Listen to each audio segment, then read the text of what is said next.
Als letzter der Verfasser spricht Herr Kollege Murphy für 2,5 Minuten. Thank you, President. The recent escalation of violence in the eastern provinces of Congo following the mutiny of the Congolese army and the sacking of Goma by M23 rebels is, as a Belgian aid worker described it, a crisis upon a crisis upon a crisis. The eastern Congo has been devastated for decades by wars between different rebel groups and the army trying to gain control over the massive natural resources in the area.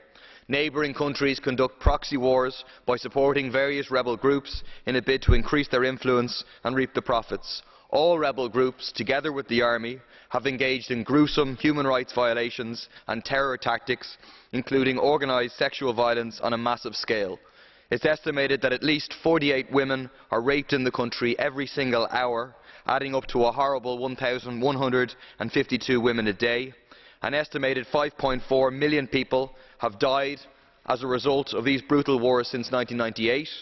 Many more have been forced to flee their homes, and as many as 140,000 extra people have fled as a result of the most recent fighting. The US and the EU, together with the rulers of China, have supported the corrupt Kabila regime financially as well as militarily with 20,000 UN soldiers in the hope of achieving sufficient stability to continue the exploitations of the natural resources. Their tactics have failed miserably.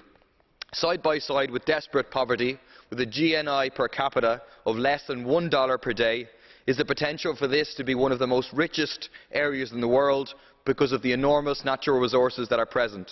The warlords and government officials become millionaires by doing dirty deals with foreign multinational companies who control the majority of these resources. Together, they organise the continuation of the colonial and imperialist looting that has gone on for over 130 years, leaving the people stripped of all potential wealth embedded in their natural resources. It is absolutely necessary that this horrible, endless cycle of wars and imperialist intervention is broken and that real peace is brought to the region. For a lasting solution to undermine the basis of the warlords, it is necessary for the natural wealth and resources to be taken into democratic public ownership and used in the interests of the population as a whole. Thank you.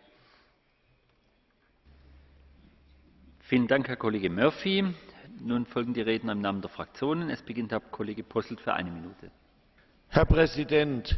Nordkivu und der Kongo insgesamt gehört mit seiner paradiesisch schönen Landschaft zu einer der reizvollsten Regionen der Erde. Doch statt eine Art Paradies